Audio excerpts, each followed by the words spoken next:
माझे नाव अमोलाल मौला शेख आहे. मी आज तुम्हाला छोटीशी गोष्ट सांगणार आहे. माझी नम्र विनंती आहे की तुम्ही नीट ऐकावी. माझ्या गोष्टीचं नाव भली खोड मोडली. करोडी मल नावाचा एक लोभी माणूस होता. त्याला एकदा नारळ विकत घ्यायचा होता. तो नारळ विक्रेत्याकडे गेला. नारळ विक्रेत्याला म्हणाला, नारळ कितीला एक आहे? विक्रेता म्हणाला, नारळ 20 रुपयाला आहे. करोडीमान म्हणाला, मी तुला ह्याचे 15 रुपये देणार. विक्रेता म्हणाला, तुम्ही मैलभर पुढे जा, तिकडे तुम्हाला 15 रुपयांना नाणे मिळणार.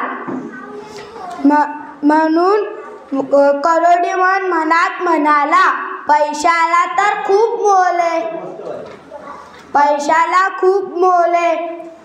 मैलभर पुढे चालायला आपली काहीच हरकत नाही. म्हणून करोडीमान मैलभर पुढे गेला. त्याला तिकडे एक नारळ विक्रेता भेटला. त्याने त्याला नारळाची किंमत विचारली. नारळ विक्रेता म्हणाला,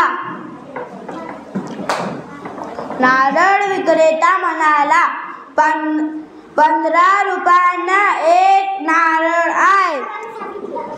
करोडीमान म्हणाला, मी तुला ह्याचे 10 रुपये देणार.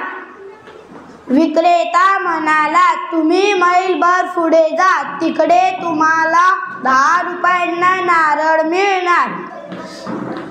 मग करोडीमान मनात म्हणाला, पैशाला तर खूपच मोल आहे. पैसे खूप मोठमोठे आहे. मैलभर पुढे चालायला आपली काहीच हरकत नाही. म्हणून तो मैलभर पुढे गेला. तिकडे त्याला एक नारळ विक्रेता भेटला. त्याने त्याला नारळाची किंमत विचारली. विक्रेत्याने म्हणाले, 10 रुपयांना एक नारळ आहे. करोडीमान म्हणाला, बाप रे, 10 रुपये?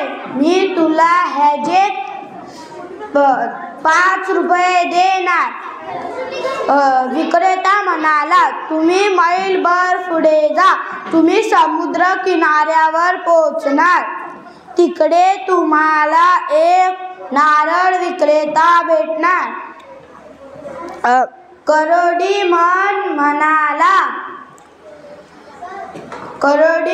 मनात म्हणाला, पैसे खूप किमती आहे.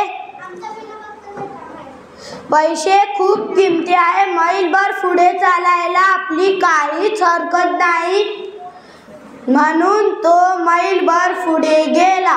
तिकडे त्याला एक नारळ विक्रेता भेटला. त्याने म्हणाला, नारळाची किंमत किती? करोडीमान म्हणाला. नारळ विक्रेता म्हणाला, 5 रुपयांना एक आहे. करोडीमान म्हणाला, 5 रुपये? खूपच जास्त किंमत आहे. मी तुला कमीत कमी ह्याचे 2 रुपये देणार. विक्रेता म्हणाला, तुम्ही असे काम करा, तुम्ही एका नारळाच्या झाडावर चढा, तुम्हाला नारळ फुकट भेटणार. करोडीमान म्हणाला, पैसे खूप किमती आहे. आपण नारळाच्या झाडावर चढायला काहीच हरकत नाही. खरोखरच करोडीमान एका नारळाच्या झाडावर चढला. त्याने 2 नारळ तोडले आणि एक नारळ खालती पडला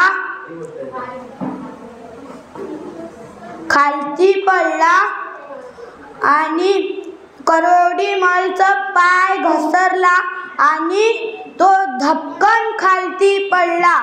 विक्रेता हसू लागला. तात्पर्य: अति तिथे माती.